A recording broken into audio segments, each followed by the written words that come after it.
오늘 읽은 본문은 에베소서 6장, 에베소서의 마지막 장입니다. 복음을 증거하고 있는데요. 로마서하고 비슷한 구성입니다. 하나님이 어떻게 우리를 택하시고 구원하셨는가를 전반부에 설명하고 후반부에는 구원받은 우리는 그럼 어떻게 살아야 되는가. 특별히 에베소서는 맨 마지막 장에서 사도 바울이 어떻게 해야 승리하는 구원받은 성도의 삶을 살 수 있는지 얘기를 해요. 그러면서 우리가 잘 아는 6장의 그 유명한 전신갑주를 언급합니다. 서서 진리의 띠를 띠고 평안의 복음의 신을 신고 의의 호심경을 붙이고 또 믿음의 방패를 들고 구원의 투구를 쓰고 성령의 검 곧 하나님의 말씀을 가져라. 그렇게 6가지의 전신갑주 이야기를 합니다. 그렇게 17절까지 얘기하고 전신갑주 이야기를 끝낸 후에 바로 얘기하는 게 오늘 본문인 18절이에요. 18절 다시 봅니다.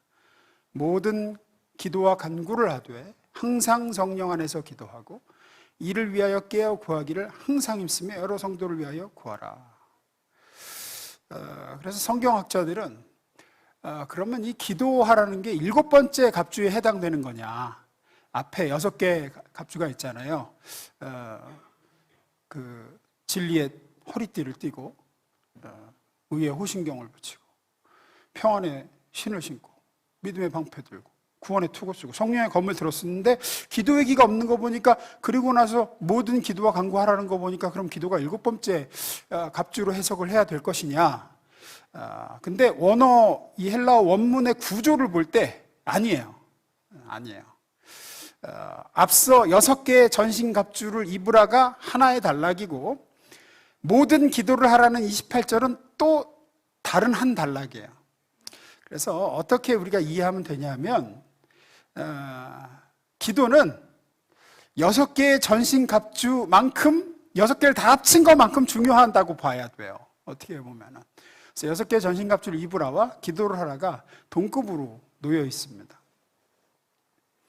바꿔 말하면 우리가 기도를 하지 않으면 기도 생활을 하지 않고 하나님과 기도로 주님과 이렇게 시간을 보내지 않고 그러면 전신갑주가 다 소용이 없다는 겁니다. 어떤 의미에서는 그래요.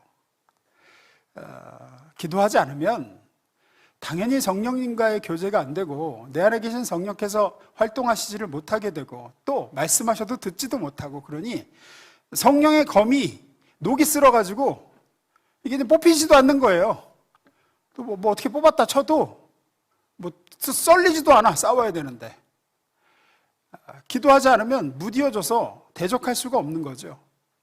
기도하지 않으면 믿음의 방패를 들고 있을 힘도 없어요. 들고 있을 힘도.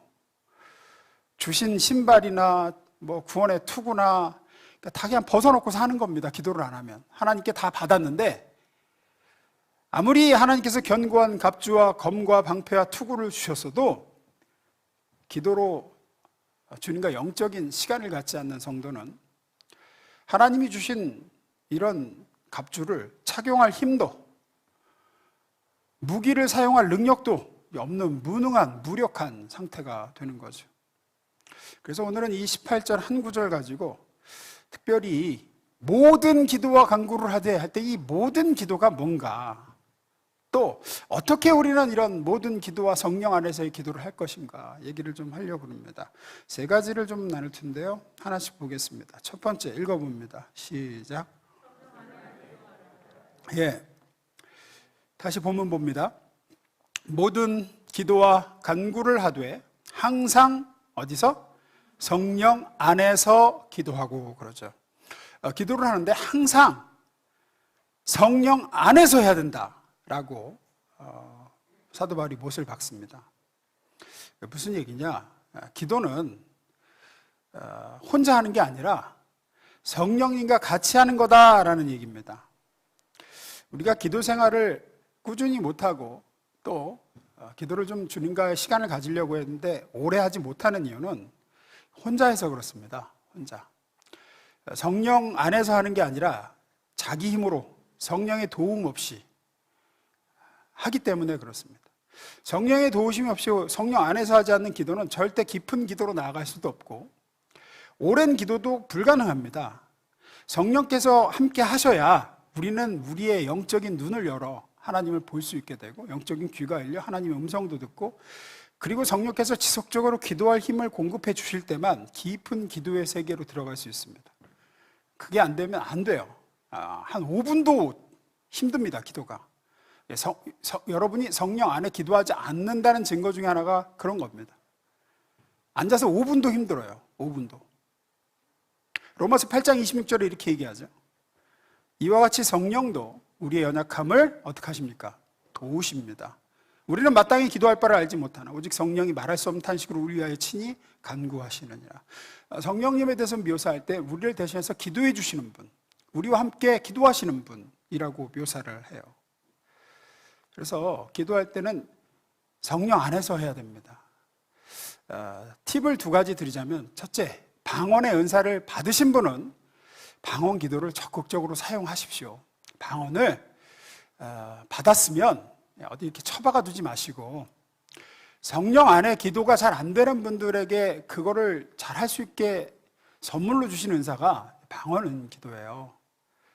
그래서 물론 각 성도분들의 성향에 따라서 기도의 색깔이 다를 수 있지만, 제 경험도 그렇고 많은 분들의 경험을 들어보면 방언으로 기도하는 것만큼 성령 안에 기도하기 용이한 은사가 없어요. 없어요. 제가 잘 안 하니까 우리 교회 방언 은사 있으신 분들이 점점 더 방언을 안 하시는 것 같은데, 제가 지난달 주일 설교 때도 그랬죠. 남 눈치 보지 마시라고.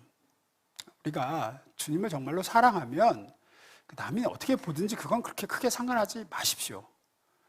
방언도 좀 색깔이 좀 다르잖아요. 좀 이렇게 좀 어떻게 나를 생각하 이렇게 해가지고 좀 그런 분들이 있는데, 그러지 마십시오. 그러지 마세요.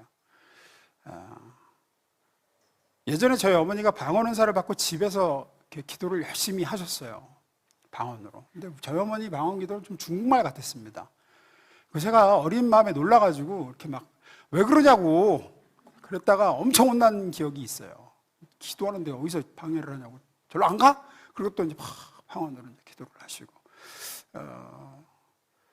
저는 지금은 묵상 기도를 더 좋아하고 주님과 잠잠히 이렇게 대화하는 걸 좋아합니다. 하지만 저는 방언 기도를 예전에 참 많이 했던 사람이에요.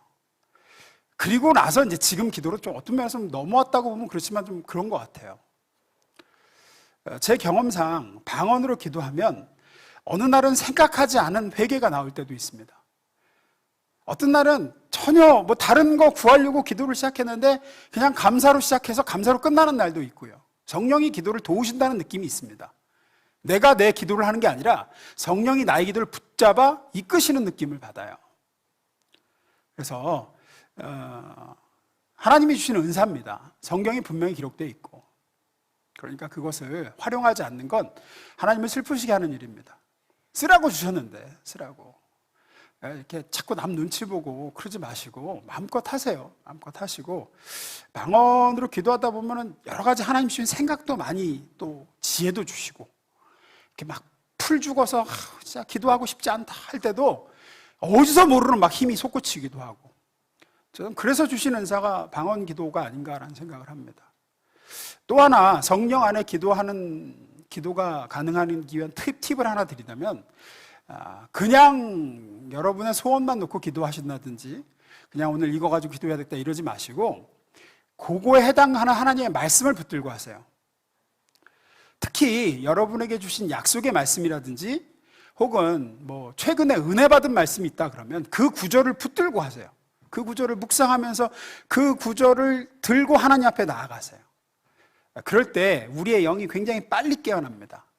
그리고 기도가 내 힘이나 내 욕망이 아니라 성령의 능력과 성령의 소원을 따라서 구하기 시작하게 되고, 기도에 불이 붙기 시작해요. 그건 확신합니다. 제가 어떻게 성령 충만을 받을 것인가 라고 할 때 사도 바울이 그랬죠. 너희가 성령을 받을 때 하나님 앞에 뭘 잘해서 성령 받았냐, 듣고 믿어서 성령 받았냐, 너희가 듣고 믿어서 성령 받지 않았느냐.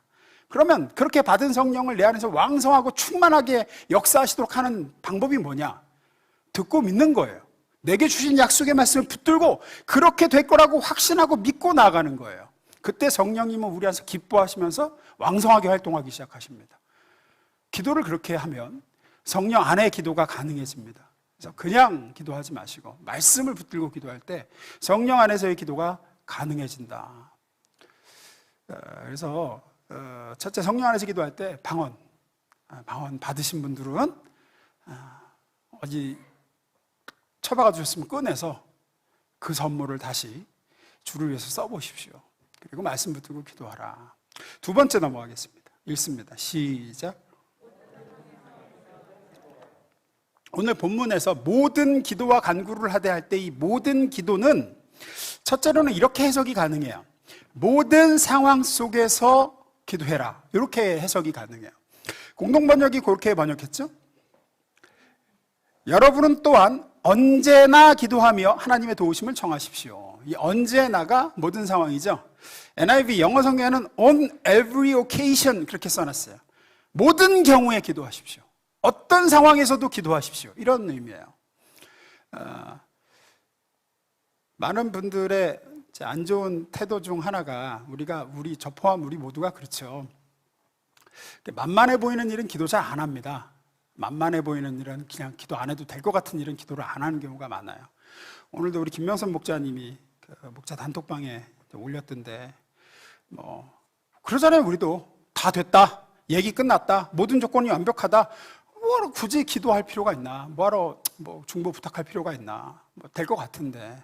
근데 그런 경우 거의 보면 갑자기 이제 꼬이고 막판에 틀어지고 다 될 줄 알았는데 안 되고 다 된 밥에 콧밥 튀는 경우가 있죠. 전도할 때도 특히 오기로 했어. 어제도 전화했더니 걱정하지 말라고 내일 간다고. 근데 그런 사람 그래서 이제 됐다 그리고 이제 기도 안 하면 꼭 막판에 안 오죠. 꼭 막판에 안 와요. 꼭 온다 그런 사람이 막판에 안 와요. 그래서 어떤 면에서는 우리가 좀 상황이 괜찮고 별일 없고 그럴 때 기도해야 되고 또 굳이 이런 것까지 하는 것도 하나님은 기도로 들고 가길 원하시더라고요. 그까짓 것쯤이야가 아니라 on every occasion, 모든 상황 속에서 모든 상황을 가지고 하나님께 기도를 해야 됩니다. 특히나 보면 마귀는 그런 틈을 노려서 우리를 어렵게 하고 공격할 때가 많습니다. 축구 경기 같은 거 이렇게 보다가 제일 참 답답한 경우가 그런 거죠. 주심이 휘슬을 안 불었어요. 근데 누가 봐도 지금 파울이야. 누가 봐도 오프사이드고 누가 봐도 핸들링을 했어. 근데 주심이 휘슬을 안 불었어요. 그럼 어떻게 해야 되죠?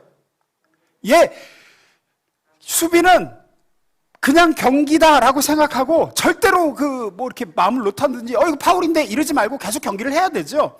근데 그럴 때 이제 수비수가 방심하죠. 손가락 가리키면서 쟤 오프사이드다, 쟤 핸들링이다. 근데 그때 이제 골 들어가면 골 인정인가요? 안 인정인가요? 인정입니다. 주심 휘슬 불기 전에는 그냥 경기는 계속 진행되는 거예요. 우리도 마찬가지입니다. 우리가 늘 근신하고 깨어서 모든 일에 기도해야지. 이거는 됐다. 이럴 때 꼭 사단이 생기고 꼭 그럴 때 문제가 발생하고 그럽니다. 저는 그렇게 생각합니다. 왜 하나님이 이렇게 사소한 것도 기도하길 바라실까? 왜 그냥 좀 어려운 일만 좀 기도하게 하시지? 그럼 모든 것에 이렇게 기도를 해야 되나 그러면? 이런 것 같습니다. 하나님은 우리가 하나님과 함께 이 인생길을 걸어가길 바라세요. 꼭 무슨 일이 있어서 찾는 그런 게 아니라 그냥 작은 것도 주님과 의논하고 별것 아닌 것도 좀 털어놓고 속상한 거, 기쁜 거 이런 거를 그냥 기도가 그냥 우리의 삶의 한 일부분으로 항상 주님과 대화하길 바라시는 것 같아요. 그래서 큰일 벌어져야만 하나님께 엎드리고 하나님 찾고 그러기보다는 일상의 작고 사소한 일도 주님께 아뢰고 그냥 내 마음 얘기하고 이런 일이 있었다라고 털어놓고 그런 걸 기뻐하시는 것 같습니다. 그래서 모든 기도는 첫째는 지극히 사소하고 어떤 이런 별거 아닌 것 같은 것도 하나님께 기도로 나아가는 것, 그것이 모든 상황에서의 기도죠. 세 번째 보겠습니다. 읽습니다. 시작. 이게 이 본문 구절이 모든 기도와 간구를 하되 이렇게 나가는데, 이 모든 기도는 방금 두 번째로 나눈 대로 모든 상황에서 기도하라라고도 해석할 수 있고요, 모든 종류의 기도를 빠뜨리지 말고 해라라고 번역할 수도 있어요. 이게 헬라어 번역이 둘 다 가능해요. 이렇게도 가능하고 이렇게도 가능해요. 이 모든이 모든 상황을 얘기하는 걸 수도 있고 기도의 종류를 얘기하는 걸 수도 있습니다. 새 번역은 그래서 그렇게 번역했죠. 새 번역 성경을 봅니다. 읽습니다. 시작. 예, 온갖 기도, 그러니까 모든 종류의 기도를 하십시오라는 뜻으로 번역을 했어요. 공동 번역은 모든 상황으로 했고 여기는 모든 종류로 번역을 했어요. 근데 두 개 다 가능합니다. 두 개 다 말씀하시는 걸 수도 있고요. 그러면은 기도의 종류가 어떤 게 있죠? 아세요? 들어는 보셨을 거예요. 회개, 간구, 중보, 감사, 찬양 5가지가 있습니다. 이게 기도의 종류죠. 기도에는 5가지 요소가 있습니다. 회개하는 요소가 있고요, 내 필요를 요구하는 간구가 있고요, 다른 사람을 위해 기도하는 중보가 있고요, 하나님이 해주신 것에 대해서 감사하는 내용이 있고요, 하나님이 뭘 해주셔서가 아니라 하나님 본인 자체를 높여드리는 찬양의 기도가 있어요. 그게 기도의 5가지 요소예요. 그러면 여기서의 모든 기도와 간구를 하되라고 할 때 이 모든은 우리의 기도의 이 5가지 요소가 다 들어가도록 하라라고 해석할 수 있죠. 저는 개인적으로 생각할 때 한국 교회 성도들이 나름대로 회개, 간구, 중보, 감사는 그래도 기도할 때 하는 것 같아요. 근데 우리가 좀 잘 안 하고 못 하고 약한 게 뭐냐면 찬양의 기도입니다. 찬양의 기도. 하나님을 높여드리는 기도죠. 하나님의 위대하심을 높여드리고, 감사하고 좀 비슷할 것 같은데 감사는 내 삶에 이런 일이 있어서 감사한 거고, 찬양은 어떤 면에서 하나님이 이런 분이셔서 내가 주님을 높이는 겁니다. 그게 약간 차이가 있어요. 우리가 비교적 회개나 간구나 중보는 많이 합니다. 근데 찬양의 기도는 생각보다 드리는 성도분들이 많지 않아요. 찬송을 부르라는 말씀이 아니라 기도할 때 특별히 저는 기도의 마무리를 찬양으로 하시기를 권면드려요. 어떤 면에서 가장 높은 차원의 기도입니다. 찬양의 기도는.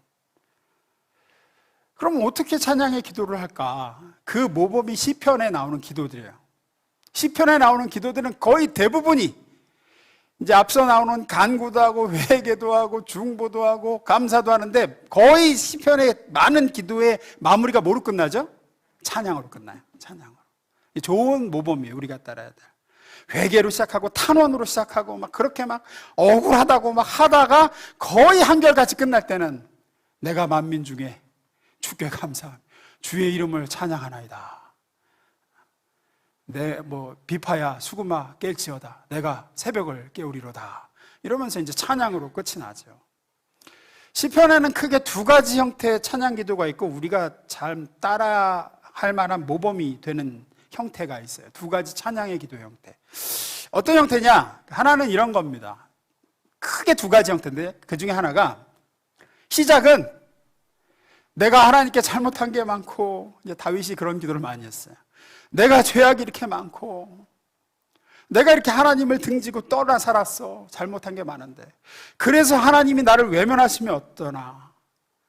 하나님이 나를 모른다고 하시면 어쩌나. 하나님이 나를 원수의 손에 넘겨주시면 어쩌나. 이렇게 떨며 두려워하며 불안해하며 절망 속에서 하나님을 찾는 기도로 시작을 해요.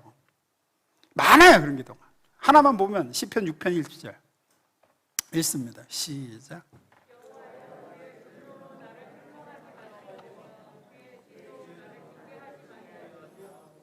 예,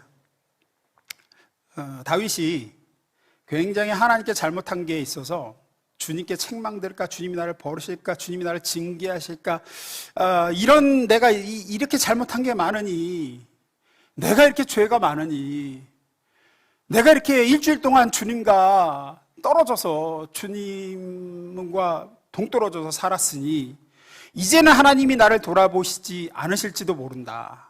나를 내팽개쳐버리고 잊어버리실지도 모른다. 내가 기도해봤자 하나님께 그 기도가 상당 안 될지도 모른다라는 두려움과 불안감 속에서 이제 기도하는 거죠. 그렇게 시작을 했는데 기도하는 중에 이제 시편 6편이나 다른 데 보면 이제 일종의 기도하는 중에 심령의 변화가 일어나요. 시편의 기도가 그래요. 어떤 변화냐? 하나님이 언제는 내가 잘나서 내 편을 들더란 말이냐, 그걸 깨우치게 됩니다. 하나님은 그분의 인자와 그의 성실하심과 나를 향한 그분의 사랑과 무궁하신 능력으로 내 편 들어주셨지, 내가 언제 하나님 앞에서 상 받을 만해서 하나님께 상을 받았고, 내가 언제 선하고 이루어서 하나님이 내 기도에 귀를 기울여 주시고 내 편 들어주신 적이 있었더냐 말이냐. 다 하나님의 인자와 그분의 성실하심과 날 향한 사랑과 무궁하신 긍휼로 나 같은 죄인을 항상 붙잡아 주시고 편 들어 주시고 나아가면 안아주시고 내 기도를 기울여 주셨지 않느냐. 내가 지금은 잘못했지만, 비록 지금은 죄 가운데 있지만 하나님이 나를 그것 때문에 버릴 뿐이냐, 버렸으면 진작 버리셨지. 이 귀중한 것을 깨닫고 두려움과 불안에서 돌이켜서 믿음에서 나오는 분명한 자신감을 얻게 됩니다. 그리고 마무리가 찬양이 되는 거예요. 그래서 내가 하나님을 찬양합니다. 내가 죄 중에 있지만 이런 죄인을 버리시지 않으시고 여전히 사랑하시는 하나님의 사랑을 믿기에 내가 찬양합니다. 42편 11절, 우리가 잘 아는 시편이죠. 읽습니다. 시작. 내 영혼아, 내가 어찌하여 낭망하며 어찌하여 내 속에서 불안하여 하는고. 너는 하나님을 바라라. 나는 내 얼굴을 도우시는 내 하나님을 오히려 찬송하리로다. 42편도 안식일도 못 지키고, 내가 옛날에는 성의를 지키는 무리와 함께 동행하고 찬양하고 예배 성전에 들어가고 그랬었는데 내가 지금 어쩌다 이 꼬라지가 됐나, 이런 나를 하나님이 돌아보시겠는가, 내게 무슨 소망이 있나, 이러다가 이제 마무리는 하나님이 언제 내가 선해서 내게 잘해주셨나, 하나님의 사랑으로 나를 잘해주셨지, 이러면서 깨닫고 이렇게 찬양하는 거죠. 하나님은 하나님을 찾는 자들에게서 절대로 얼굴을 돌리지 않는 분이시라고 성경은 얘기합니다. 아무리 죄 가운데 있어도 그 죄인이 하나님을 찾기만 하면 하나님은 찾아와 안으시고 품으시고, 비천하고 미약하고 범죄하여 방법이 없는 것을 인하여 사람들은 아이고 뭐 너 같은 게 무슨 하나님을 믿는다고 그렇게 살면서 기도하면 뭐 그 기도가 응답이 되겠느냐 하지만, 하나님은 저를 외면하지 않으실 것을 제가 믿습니다. 오히려 나를 그렇게 비웃고 손가락질하던 자들이 부끄러움을 얻게 될 겁니다. 내가 주님 앞에 이렇게 돌아왔으니까 주께서 나를 버리지 않으시고 다시 영광스럽게 회복시켜 주시고 나를 안으시고 내 기도를 들어주실 것을 믿고 내가 찬양합니다. 이게 이제 시편의 찬양 기도의 한 형태예요. 낙심과 불안에 극을 달리던 상황에서 찬양으로 기도가 이렇게 마무리되는 거죠. 또 다른 한 찬양 기도의 형태는 이런 겁니다. 상황이 굉장히 급박해요. 지금 다른 해결책이 없어 보여요. 지금 너무 마음이 힘들어요. 길이 안 보여요. 방법이 없어요. 그래서 기도 자리에 와서 도와달라고 막 부르짖습니다. 역시 다윗의 기도 중에 그런 기도 많죠. 고라 자손의 기도 중에도 많고, 내 뼈가 뭐 상해가지고 뭐 썩었습니다, 뭐 이런 얘기 많고, 제가 뭐 파리하고 이제 죽게 되었습니다, 저 이렇게 해서 스올로 내려가면 이제 누가 하나님 찬양하겠습니까, 뭐 이러고 막 너무 마음이 힘든 거예요. 쫓기고. 그렇게 기도하면서도 마음이 너무 힘들었는데 기도하는 중에 이제 또 심령의 변화가 일어나는 거죠. 그래서 늘 말씀드리면 기도는 시작을 하고 봐야 돼요. 기도를 하는 중에 하나님이 어떤 분이신가, 하나님이 지금까지 어떻게 나를 도우셨던 분인가를 떠오르게 하는 거죠. 회상을 합니다. 시편의 많은 형태가 회상을 해요. 옛날에 하나님이 나에게 해주셨던 일, 옛날에 도우셨던 도움, 지금보다 훨씬 어려운 상황에서 기도했을 때 받았던 응답, 지금보다 상황이 더 나빴던 때에도 더 멋지게 내가 감히 상상도 하지 못했던 방법과 길로 문제를 해결해 주셨던 것들이 하나둘이 아니었다는 게 깨달아지는 거죠. 기도하는 중에 지금보다 훨씬 더 안 좋았는데, 그때도 길이 진짜 안 보였는데 정말 내가 예상도 못하는 길로 하나님이 나를 구원하셨다, 내 기도에 응답하시고 나를 건져내셨다. 시편 44편 3절에 보면 대표적으로 그런 기도가 있죠. 제가 읽습니다. 우리 조상이 이 땅을 차지한 것은 그들의 칼로 차지한 것이 아니었습니다. 조상이 얻은 승리도 그들의 힘으로 얻은 것이 아니었습니다. 오직 하나님의 오른손과 오른팔이 오른팔과 하나님의 빛나는 얼굴이 이루어 주셨으니 참으로 이것은 하나님께서 그들을 사랑하셨기 때문입니다. 이게 이제 언제 쓴 거냐? 고라 자손의 시인데 외적의 침입으로 나라가 풍전등화였어요. 상황이 너무 급박하고 도무지 이 나라가 저 외적들의 손에서 이길 방법이 없어요. 나라 망하기 일보 직전이었어요. 그때 고라 자손이 성전에 와서 하나님께 기도한 내용이 시편 43편이죠. 기도할 때 막 이제 급박하다고 하나님 구원해달라고 기도하다가 3절쯤 와서는 이제 예전에 우리를 하나님이 어떻게 구원하셨는가를 생각하는 거예요. 기도하는 중에 회상이 되는 거예요. 생각해 보니까 애굽에서 나올 때 우리 손으로 나온 것이 아니고 홍해를 건널 때 우리가 배 타고 노조어서 나온 것이 아니라 하나님이 홍해를 건너게 하셨고 생각도 못했는데 반석에서 물을 내어 마시게 하시고 불기둥과 구름기둥으로 인도하시며 아침에는 만나 저녁에는 메추라기로 먹이셨지 우리가 손으로 심고 언제 거두어 먹은 적이 있느냐. 그런 하나님이 지금이라고 안 도와주시겠는가? 지금이라고 길이 없겠는가? 바다를 가르치고 반석에서 물이 나게 하신 분이 지금 이 위기 상황에서 우리를 건지시지 않겠는가? 지금 당한 다른 방법이 없어 보이는 것 같은 이 위급하고 다급한 절망과 불가능의 상태 속에서 불가능한 상황과 절망 때문에 결국 하나님께 기도했는데 기도하다 보니까 저에도 하나님이 나를 구원하시고 내 편을 들어주셨는데 세상의 힘이 하나님의 힘보다 우세해서 하나님의 일을 방해한 적이 있더냐? 하던 것을 깨닫게 되고 그 깨달음을 말미암아 두려움과 염려로 시작한 기도가 이제 뒤에 가면 찬양으로 마치는 거예요. 하나님이 하실 줄로 믿습니다. 그때도 하신 하나님이 지금도 하실 줄 믿습니다. 사막에서 강물을 내셨던 하나님이 길이 보이지 않던 곳에서 생각지도 못한 길을 내셨던 하나님이 지금도 그렇게 열으실 줄을 믿게 되는 거죠. 과거에도 하나님이 하셨는데 언제 하나님의 힘이 모자란 적이 있더냐? 이렇게 해서 하나님이 하실 줄 믿습니다라는 찬양으로 마무리가 돼요. 저는 우리의 기도에도 이 같은 찬양의 기도가 있기를 주의 이름으로 축원합니다. 모든 종류의 기도를 하라고 하셨어요. 그러니까 우리의 기도에는 회개도 있어야 되고 간구는 하지 말라도 우리가 잘하잖아요. 그죠? 중보도 감사도 있는데 찬양의 기도, 특별히 나 자신의 못남과 실수와 잘못과 죄악 때문에 하나님 앞에서 내가 은총을 입지 못할 것이라는 불안이 기도하던 중에 내 못난 것에도 불구하고 하나님께서는 하나님의 인자와 자비와 긍휼로 내 기도를 들으시고 응답하신다. 3주 전에 제가 수요 설교 때 설교했죠. 우리 기도를 들으시는 이유와 조건은 우리 속에 있는 게 아니라고 하나님께 있는 거예요. 하나님께서 그리스도를 통해 나를 의롭게 하신 그 사랑에 우리의 기도를 들으시는 조건이 있습니다. 우리가 그것을 믿고 나아가는 거죠. 그것을 붙들고 오늘도 기도하실 때 오늘 기도의 마침이 찬양이 되시기를 주의 이름으로 축원합니다. 하나님, 저는 면목도 없고 이렇게 하나님께 뭐를 구할 자격도 없으나 하나님의 아들 예수 그리스도의 그 보혈의 공로와 의를 내게 덧입혀 주심으로 내가 그것을 의지하여 기도하니 하나님이 내 기도를 들으시는 이유는 거기에 있습니다. 그것을 찬양합니다. 하나님의 자비와 사랑과 긍휼에 있습니다. 언제는 제가 하나님께 예뻐서 하나님이 제 기도 들으셨습니까? 언제는 제가 하나님께 떳떳하게 내세울 게 있어서 제가 하나님께 이거 해달라 저거 해달라 했습니까? 하나님의 자비와 긍휼에 의지해서 했지. 그 하나님 찬양합니다. 이거죠. 또 시편의 여러 기도자들의 상황처럼 내가 지금 당하고 있는 일이 사면초가예요.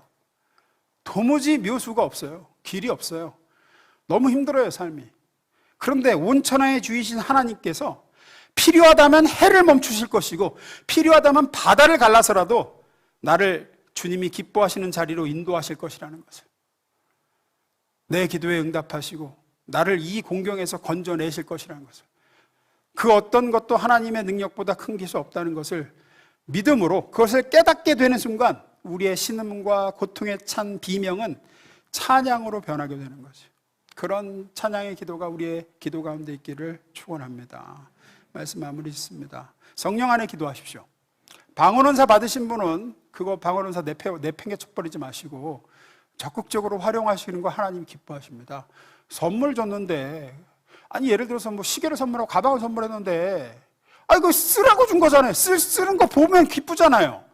근데 선물했는데 쳐박아도 봐. 아, 쟤는 선물 줬는데 마음에 안 드나 봐. 아유, 은사가 선물인데. 성령 안에 기도하는 좋은 하나님이 주신 선물 중에 하나가 방언기도입니다. 저는 방언기도가 많이 우리 가운데 좀 있었으면 좋겠고, 말씀 붙들고 기도하십시오. 말씀 붙들고 그냥 기도하지 마시고 말씀을 꼭 묵상하고 그거 붙들고 기도하십시오. 두 번째, 모든 상황 가운데 기도하는 게 모든 기도와 간구입니다. 사소하고 기도 안 해도 될 것 같은 거 하나님께 알아십시오. 하나님은 우리가 삶의 모든 순간, 모든 사소한 것도 하나님을 의지하고 하나님과 의논하기를 바라세요. 마지막 세 번째, 모든 종류의 기도를 하는 게 모든 기도와 간구를 하는 겁니다. 모든 종류의 기도, 특별히 주님을 믿는 믿음에서 나온 찬양으로 마무리하십시오.